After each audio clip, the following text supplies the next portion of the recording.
कहानी की शुरुआत में हम देखते हैं एक ताकतवर आदमी फिनिस्ट और उसके चेले एंडी को। इस वक्त ये दोनों जंगल में एक बहुत बड़े जंगली सुअर को पकड़ने जा रहे थे जो लोगों की फसलों को बर्बाद कर रहा था। गांव वाले उससे बहुत तंग थे। इस खतरनाक जानवर के सामने भी फिनिस्ट डरा नहीं। उसने एंडी से कहा कि सब मुझे हीरो मानते हैं, अगर मैंने इस सुअर को काबू में नहीं किया तो क्या इज्जत रह जाएगी मेरी। उसने हथियार उठाया और सुअर पर हमला किया, लेकिन इन छोटे हमलों से सुअर पर कोई भी असर नहीं हुआ। फिनिस्ट की मदद के लिए एंडी ने भी अपने हथियार से इस सुअर पर हमला बोल दिया, लेकिन उसका हथियार सुअर की नाक में चला गया और वो नींद से जाग गया। अब सुअर गुस्से में आ गया और एंडी की ओर बढ़ा, लेकिन तभी फिनिस्ट उसके आगे आ गया उसे रोकने के लिए। उसने पूरा जोर लगाया, लेकिन इस ताकतवर जानवर को रोक नहीं पाया। अपना थोड़ा सा जोर लगाकर ही सुअर ने फिनिस्ट को हवा में उड़ा दिया और आखिर में वो नीचे आकर सुअर के ऊपर ही गिरा। इस सुअर को काबू में लाने के लिए एंडी ने फिनिस्ट की तरफ एक रस्सी फेंकी। जैसे ही फिनिस्ट ने रस्सी पकड़ी, ये सुअर हवा में उड़ने लगा। फिनिस्ट ने रस्सी को इस सुअर के दोनों पंखों और उसके सींग में बांध दिया, जिससे वो सुअर फिनिस्ट के काबू में आ गया और फिनिस्ट उसे अपने हिसाब से उड़ाने लगा। जल्द ही वो उसे उड़ाते हुए गांव में ले गया। जब गांव वालों ने देखा कि इतने बड़े जानवर को भी फिनिस्ट अपने इशारों पे नचा रहा है, तो सब लोग उसके नाम की जय जयकार करने लगे। इन्हीं लोगों के बीच बाबा यागा नाम की एक जादूगरनी भी है। उसने फिनिस्ट से कहा कि अगर तुम इतने ही ताकतवर हो तो साबित करके दिखाओ। उसके घर के आगे एक बड़ा पत्थर पानी को रोक रहा है, तो उसने फिनिस्ट को पत्थर वहाँ से हटाने की चुनौती दी। फिनिस्ट ने कहा कि मैं बहुत बड़ी बड़ी मुसीबतों का सामना कर चुका हूँ और जादूगरनी ने उसे ये छोटा सा चैलेंज दिया है। वो अपनी बहादुरी के किस्से सुनाने लगा।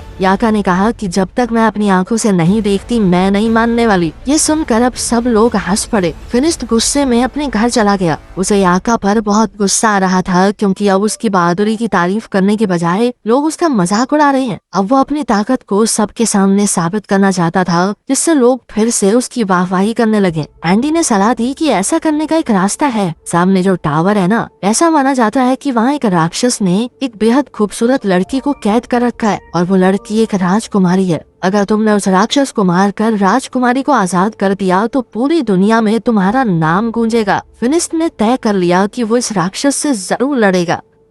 रात होते ही फिनिस्ट और एंडी उस टावर की ओर निकल पड़े। वहां पहुंचकर उसने देखा कि यहाँ पहले से ही कुछ योद्धा इस राक्षस को हराने आए थे, लेकिन वो लोग मशहूर होने यहाँ नहीं आए। वो तो राजकुमारी को बचाकर उससे शादी करना चाहते हैं। उन सब ने फिनिस्ट से पूछा कि अगर उन्होंने मिलकर राक्षस को हरा दिया तो राजकुमारी किसे मिलेगी। इस बात पर फिनिस्ट ने कहा कि मुझे नहीं चाहिए ये राजकुमारी, मैं तो बस यहाँ पर नाम कमाने आया हूँ। अलग जाकर फिनिस्ट ने एंडी को बताया कि वो उस राक्षस को अकेले मारना चाहता है, इसीलिए वो सुबह का इंतजार नहीं करेगा। ये कहकर वो टावर के अंदर खिड़की से चला गया। पहुंचते ही फिनिस्ट को वो खूबसूरत राजकुमारी मिली। उसने फिनिस्ट से कहा कि क्या तुम भी मरने के लिए आए हो। फिनिस्ट ने कहा कि मैं तुम्हें बचाने आया हूँ। यह सुनकर लड़की भाग के अंदर चली गई। उसे रोकने के लिए फिनिस्ट ने उसका हाथ पकड़ लिया। राजकुमारी ने अपना हाथ छुड़ाया और एक पिलर के पीछे चली गई। तभी पीछे से एक सांप ने फिनिस्ट पर हमला कर दिया। फिनिस्ट इस सांप से लड़ने लगा। तभी फिनिस्ट को समझ आया कि ये कोई आम सांप नहीं है, बल्कि उस राक्षस की पूंछ है जिससे लड़ने वो यहाँ आया है। ये देखकर उसने पहले तो राक्षस पर खूब हमले किए, लेकिन जब कोई वार काम नहीं आया तो फिनिस्ट ने उस राक्षस की दुम यानी उसके सांप वाले मुंह को हाथ में पकड़ लिया और अपनी पूरी ताकत से इस सांप के मुंह को चीरने की कोशिश की। लेकिन जैसे ही फिनिस्ट ने उसका मुंह अपने हाथों से खोला, सांप ने फिनिस्ट की आंखों में थूक दिया और अब फिनिस्ट को नजर आना बंद हो गया। वो अंधा हो गया। अंधा होने पर भी फिनिस्ट ने हार नहीं मानी और अपने पैर से टटोल कर अपना हथियार ढूंढ लिया। अब फिनिस्ट ने दोबारा उस राक्षस पर हमला किया, लेकिन वो राक्षस गायब हो गया। फिनिस्ट ने इतने हमले किए कि टावर टूटने लगा। टावर टूटने के शोर से सभी योद्धा भी जाग गए। वो सभी टावर से गिर रहे मलबे के पास आए। इन योद्धाओं को ना राजकुमारी दिखी ना ही राक्षस, बस देखा तो मलबे के नीचे दबा हुआ फिनिस्ट जो धीरे धीरे उठ रहा था। जब एंडी को पता चला कि फिनिस्ट अपनी आंखें खो चुका है तो वो उसे वहाँ से ले जाकर घर छोड़ आया। फिनिस्ट अपनी आंखों को खोकर बहुत गुस्से में था। वो बहुत चिड़चिड़ा हो गया था। उसकी ये हालत एंडी से देखी नहीं गई। एंडी मदद के लिए बाबा यागा के पास गया। उसने बाबा यागा को सब कुछ बताया कि फिनिस्ट के साथ क्या हुआ, लेकिन बाबा यागा ने मदद करने से साफ मना कर दिया, क्योंकि जब वो मुसीबत में थी तो फिनिस्ट ने भी उसकी मदद नहीं की थी। ये बात जब फिनिस्ट को पता चली तो वो बहुत उदास हो गया। इसी तरह वक्त गुजरता रहा। अब एंडी ने भी फिनिस्ट के पास आना बंद कर दिया था। वो अपने सारे काम बहुत मुश्किल से कर पाता। बाहर जाकर खाने पीने का सामान खरीद कर लाता, लेकिन बच्चे उसके फल चुरा लेते। अब उसके पैसे भी खत्म होने वाले थे। एक दिन एंडी फिनिस्ट के घर आया तो उसने गुस्से में एंडी से कहा कि उसके पास एंडी के लिए कोई काम नहीं है, तो तुम एक काम करो, कुछ और ढूंढ लो। ये सुनकर एंडी वहाँ से चला गया। बीतते समय के साथ फिनिस्ट के सारे पैसे खत्म हो गए। अब वो दिन आ गया कि फिनिस्ट बाजार के सड़े गले फल खाने लगा। ऐसे ही एक दिन जब उसे सड़ा गला फल भी नहीं मिला तो वो अपनी टोकरी लेकर बाजार में बैठा रहा। बाबा यागा वहाँ से गुजर ही रही थी कि तभी उसने फिनिस्ट को देखा, तो उसने अपनी टोकरी से कुछ खाने का सामान फिनिस्ट की टोकरी में डाल दिया। इससे पहले ये दोनों कुछ बात करते गाँव पर कुछ लुटेरों ने हमला कर दिया। ये लुटेरे गाँव के लोगों को मारने लगे। फिनिस्ट देख तो नहीं सकता, लेकिन उसे अच्छे से सुनाई दे रहा था कि कैसे लोग मर रहे हैं, तड़प रहे हैं। जैसे ही लुटेरे उसके पास आए, उसने आवाज सुनकर वापस उन पर हमला किया। कुछ देख न पाने के बावजूद भी सिर्फ आवाज के सहारे वो 2-3 डाकुओं से एक साथ लड़ रहा था। एक दूसरे डाकू ने फिनिस्ट पर रस्सी फेंकी, लेकिन फिनिस्ट ने ये रस्सी पकड़कर डाकू को घोड़े से नीचे गिरा दिया और फिर उसे अपनी तरफ खींचकर उसकी खूब धुलाई की। लेकिन कुछ डाकुओं ने पीछे से उस पर हमला किया और वो वहीं बेहोश हो गया। जब उसे होश आया तो वो एक शिप में था। उसकी गर्दन और हाथों को एक लकड़ी में बांधा गया था। इस जहाज में बाबा यागा और गांव के काफी सारे लोग भी थे। फिर हमने देखा कि एंडी भी यहाँ है। वो जहाज में आजाद घूम रहा था। बाबा यागा ने पूछा कि तुम आजाद कैसे घूम रहे हो? तो उसने कहा कि मैंने इन डाकुओं को यकीन दिला दिया है कि मैं इनकी तरफ ही हूँ, मैं इनकी मदद करूंगा। साथ ही वो गाँव वालों के ऊपर डाकुओं के लिए नजर भी रखेगा। एंडी के पास इस वक्त एक सोने का चिराग है जो उसने डाकुओं से चुराया था। उसने कहा कि वो इस चिराग को बेचकर खूब पैसे कमाएगा। जैसे ही एंडी ने इस चिराग को रगड़कर साफ किया तो उसमें से एक जिन बाहर निकला। उसे देखकर सब घबरा गए, यहाँ तक कि एंडी भी। नीचे का शोर सुनकर एक डाकू वहाँ आ गया, लेकिन जिन ने इस डाकू को मारकर ऊपर फेंक दिया। जब जिन एंडी के पास गया उसकी ख्वाहिश पूछने, तो एंडी ने कहा कि वापस चिराग में चले जाओ, और वो जिन दोबारा से चिराग में चला गया। ऊपर से एक डाकू आया और एंडी के गले पर तलवार तान कर अपना चिराग उससे वापस ले लिया, और कुछ ही देर में ये जहाज अरेबिया पहुंचा। गांव से लाए हुए सभी लोगों को गुलाम के तौर पर बेचने के लिए खड़ा कर दिया गया। वहाँ एक नकाबपोश आदमी आया और उसने फिनिस्ट, बाबा यागा और एंडी को खरीद लिया। वो उन्हें अपने महल में ले गया। वहाँ पहुँचते ही सभी लोग इतना बड़ा महल देखकर हैरान रह गए। इस महल में रोबोट काम कर रहे थे। हालांकि ये बहुत ही पुराना जमाना है। तभी उस आदमी ने अपने चेहरे से नकाब हटाया। उसने कहा कि हैरान मत हो, मैं एक साइंटिस्ट हूँ और ये सभी रोबोट उसी ने बनाए थे। इस आदमी ने बताया कि उसने और भी बहुत सी मशीनें बनाई हैं जिससे इंसानों का काम आसान हो सके।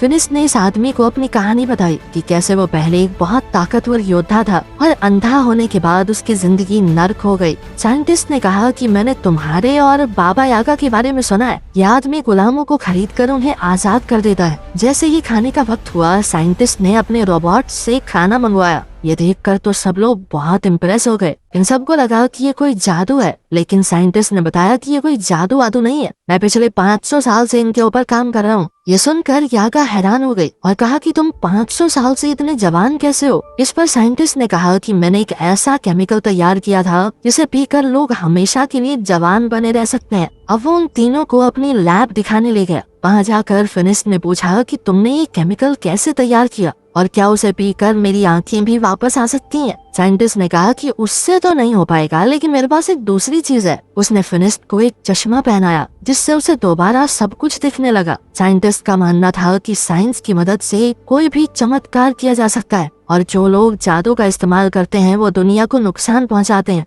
और इन नुकसान पहुंचाने वाली चीजों को खत्म करने के लिए ही उसने एक मशीन बनाई है। अपनी बात को साबित करने के लिए उसने वो चिराग निकाला जो उसने लुटेरों से खरीदा है। यागा ने कहा कि ये खतरनाक हो सकता है, लेकिन साइंटिस्ट रुका नहीं। उसने चिराग को घिसा और उसमें से जिन निकला। उसने अपनी मशीन चला दी जिसने जिन को अपने अंदर खींच लिया। जिसके बाद उसने कहा कि देखा, मेरे आविष्कार ने जीनी को खत्म कर दिया। उसी रात साइंटिस्ट को पता चला कि पास की एक पहाड़ी पर एक राक्षस है जो आम आदमियों को नुकसान पहुंचा रहा है। साइंटिस्ट ने कहा कि उसे तो पकड़ना ही होगा। जब ये बात फिनिस्ट को पता चली कि इस राक्षस का शेर जैसा मुंह है और सांप जैसी दुम, तो फिनिस्ट तुरंत समझ गया कि ये तो वही राक्षस है जिसने उसे अंधा किया था। फिनिस्ट ने साइंटिस्ट से कहा कि मैं भी साथ चलूंगा, मुझे उस राक्षस से बदला लेना है। लेकिन साइंटिस्ट उसकी जान को खतरे में नहीं डालना चाहता। इस पर फिनिस्ट ने कहा कि आपने मेरी मदद की है, इसलिए मैं भी आपकी मदद करूंगा। इसके बाद साइंटिस्ट ने फिनिस्ट को एक गैजेट दिया जिसे अगर राक्षस के पास रखा जाए तो वो खुद ही उसमें कैद हो जाएगा। रात को बाबा यागा इस साइंटिस्ट की लैब में घुस गई। वो यहाँ से उस केमिकल को पीना चाहती थी ताकि वो भी हमेशा जवान रहे, लेकिन साइंटिस्ट ने उसे पकड़ लिया और कहा कि अगर तुम लोग राक्षस को लाने में कामयाब हो गए तो मैं खुद ही तुम्हें उस केमिकल का थोड़ा हिस्सा दे दूंगा। अगले दिन जब वो सभी लोग जाने के लिए तैयार हुए तो साइंटिस्ट ने उन्हें अपनी स्पेसशिप दिखाई जिसकी मदद से वो वहाँ बहुत जल्दी पहुँच सकते हैं। उसने उन सबको उसे चलाना सिखाया। जाने से पहले साइंटिस्ट ने कहा कि मुझे वो राक्षस जिंदा चाहिए। साइंटिस्ट ने फिनिस्ट के हथियार को भी बेहतरीन बना दिया था। अब उसमें एक बटन था जिसे दबाते ही वो सब किया जा सकता है जो एक मामूली हथियार पहले नहीं कर पाता। अब उन्होंने उस उड़न तश्तरी में बैठकर अपना सफर शुरू किया और जल्द ही ये लोग उस पहाड़ी पर पहुंच गए जहां वो राक्षस है। काफी देर तक ढूंढने के बाद आखिरकार फिनिस्ट को उस राक्षस के पाँव के निशान मिल गए। वो निशान एक गुफा के अंदर जा रहे थे। फिनिस्ट ने साइंटिस्ट की मशीन इस गुफा के बाहर रख दी। फिनिस्ट जानता था कि उसे राक्षस को मारना नहीं है, सिर्फ कैद करना है। इसीलिए वो बड़े आराम से अंदर गया और अपने हथियार से राक्षस को ललकारा और फिर वो बाहर आ गया। जैसे ही वो बाहर आया तो उसका सर एक पेड़ से टकरा गया जिससे वो वहीं पर बेहोश हो गया। राक्षस भी गुफा से बाहर निकल आया। इससे पहले राक्षस फिनिस्ट को कुछ नुकसान पहुंचाता, बाबा यागा ने जल्दी से उस मशीन को एक्टिवेट कर दिया। उस मशीन के अंदर से बहुत सारी चेन बाहर आई और राक्षस को खींचकर अंदर ले गई। फिर यागा ने लिवर दोबारा से दबाया और मशीन बंद हो गई। कुछ ही देर में फिनिस्ट को भी होश आ गया और अब वो सब लोग मिलकर वापसी का सफर करने लगे। सफर बहुत लंबा था, इसीलिए ये लोग रात को बीच रास्ते में ही आराम करने लगे। रात को पिंजरे से फिनिस्ट को एक लड़की की आवाज सुनाई दी। वो पिंजरे को खोलने लगा। बाबा यागा ने उसे ऐसा करने से रोका, लेकिन वो नहीं रुका। जब पिंजरा खुला तो अंदर वही राजकुमारी थी जो टावर के अंदर फिनिस्ट को मिली थी। बाबा यागा ने कहा कि इसका मतलब ये राजकुमारी ही वो राक्षस है। यागा ने कहा कि इसे बाहर निकालना काफी खतरनाक हो सकता है, लेकिन फिनिस्ट उनकी बात सुनने को तैयार ही नहीं था क्योंकि शहजादी पर उसका दिल आ गया था। जैसे ही फिनिस्ट ने राजकुमारी की तरफ हाथ बढ़ाया, बाबा यागा ने उसे धक्का दे दिया और पिंजरे को बंद कर दिया। राजकुमारी ने बताया कि मैंने तुम्हारा हाथ इसलिए नहीं पकड़ा क्योंकि मेरे ऊपर एक श्राप है। अगर कोई भी आदमी उसे छुएगा तो वो राक्षस में बदल जाएगी। राजकुमारी ने कहा कि मैं बुरी नहीं हूँ। वो तब तक किसी को नुकसान नहीं पहुँचाती जब तक सामने से कोई हमला न करे, ताकि मेरी वजह से किसी को नुकसान ना हो। मैं तो यहाँ अकेली पहाड़ों में रहती हूँ, लेकिन इंसान उसे यहाँ भी जीने नहीं देते। इसके बाद हमने देखा कि साइंटिस्ट ने एक किसान की बिल्ली चुराई थी। किसान ने उससे भीख मांगी कि यह बिल्ली किसी का कोई नुकसान नहीं करती बल्कि फायदा ही करती होगी थोड़ा बहुत। दरअसल रात को इस बिल्ली से लाइट निकलती थी जिससे आसपास रोशनी हो जाती, लेकिन साइंटिस्ट ने किसान की बात नहीं सुनी। उसने बिल्ली को अपनी मशीन के नीचे रखा। ये मशीन किसी भी चीज की जादुई शक्तियों को खींच लेती है और इसी तरह इस मशीन ने बिल्ली की जादुई ताकत भी खींच ली और फिर बिल्ली को जादू से एक केमिकल में बदल दिया जिसे साइंटिस्ट ने अपनी तिजोरी में रख दिया। यहाँ साइंटिस्ट ने बहुत सारे केमिकल्स पहले से इकट्ठा कर रखे थे। वहाँ राजकुमारी और फिनिस्ट एक दूसरे से प्यार करने लगे थे। बाबा यागा और एंडी इन दोनों को कैद करके साइंटिस्ट के पास ले जाने लगे। ये लोग जब साइंटिस्ट के महल में पहुँचे तो दूर खड़े होकर ही साइंटिस्ट को देखने लगे। उन्होंने देखा कि साइंटिस्ट ने एक जादुई परिंदे का सारा जादू खींच लिया और उससे बने केमिकल को अपने रोबोट्स में डाल दिया। इसका मतलब था कि ये रोबोट साइंस से नहीं बल्कि जादू की मदद से चल रहे हैं। वो इन सारे केमिकल्स को सभी जादुई चीजों से निकाल रहा है। इसके बाद बाबा यागा बहुत गुस्से में उसके सामने पहुंची। उसने कहा कि तुम झूठे हो, ये रोबोट कोई आविष्कार नहीं है बल्कि जादू से चलने वाले पुतले हैं। जिसका मतलब है कि तुम्हारी उम्र भी जादू से ही लंबी हुई है,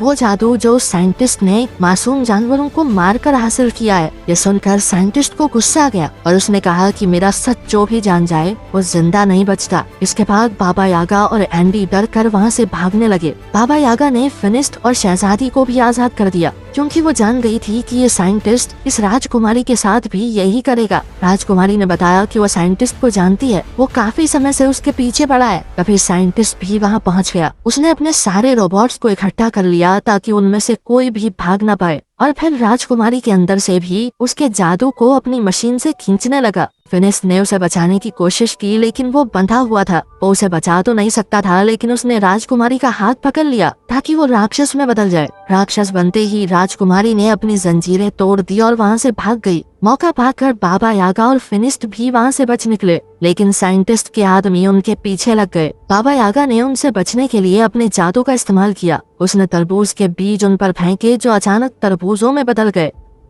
साइंटिस्ट ने भी अपना बड़ा रोबोट निकाला। वो किसी भी हाल में फिनिस्ट और बाबा यागा को नहीं छोड़ सकता, क्योंकि वो उसकी सच्चाई जानते हैं। एंडी ने साइंटिस्ट को समझाया कि हमारे पास जितना जादुई केमिकल है बहुत है, लेकिन साइंटिस्ट नहीं माना। वो बड़ा टर्टल रोबोट जब बाहर निकला तो पूरा महल टूट गया। साइंटिस्ट अब इस रोबोट के अंदर बैठकर एंडी के साथ फिनिस्ट और यागा का पीछा कर रहा था। अब वो इन दोनों पर तोप के गोले बरसाने लगा। फिनिस्ट ने यागा से कहा कि तुम इसका ध्यान भटकाओ और मैं इसके ऊपर चढ़कर इसे उल्टा करने की कोशिश करता हूँ, क्योंकि एक बार अगर ये बड़ा सा टर्टल उल्टा हो गया तो सीधा नहीं हो पाएगा। जैसे ही वो रोबोट यागा के सामने आया, उसमें लगी मशीन यागा के अंदर के जादू को खींचने लगी, जिस वजह से यागा बिल्कुल बूढ़ी लगने लगी। ये देखकर फिनिस्ट को बहुत तरस आया, लेकिन जब तक वो साइंटिस्ट का ध्यान भटका रही थी, फिनिस्ट टर्टल के ऊपर चढ़ गया। जब साइंटिस्ट ने ये देखा तो उसने टर्टल के हाथ फैला दिए ताकि वो फिनिस्ट को नीचे फेंक सके। फिनिस्ट तो नहीं गिरा, लेकिन उसका चश्मा गिर गया।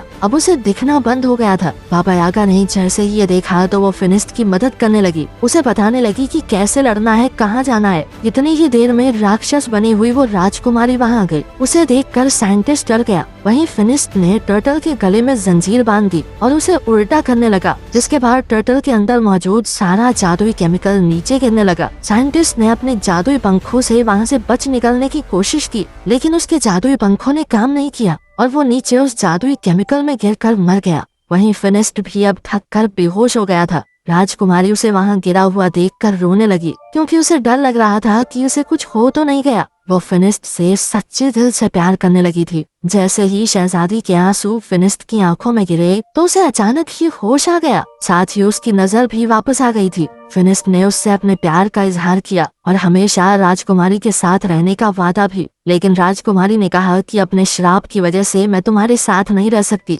फिनिस्ट उदास हो गया और अपने बाकी साथियों के साथ गांव वापस आ गया, लेकिन अभी भी वो राजकुमारी की याद में खोया हुआ था। जब बाबा यागा दोबारा जवान होने का रास्ता ढूंढ रही थी तो उसे राजकुमारी के श्राप को तोड़ने का तरीका भी मिल गया। वो खुशी से फिनिस्ट के पास गई और ये खुशखबरी उसे दी। उसने बताया कि ये श्राप शहजादी को जानबूझकर दिया गया है, इसमें उसकी कोई गलती थोड़ी है, और अब उनका अगला काम राजकुमारी के श्राप को काटना ही होगा। लेकिन वो शायद इस मूवी के अगले पार्ट में दिखाया जाएगा, जो कि अभी आया नहीं है। वीडियो पसंद आई तो लाइक कर देना, चैनल को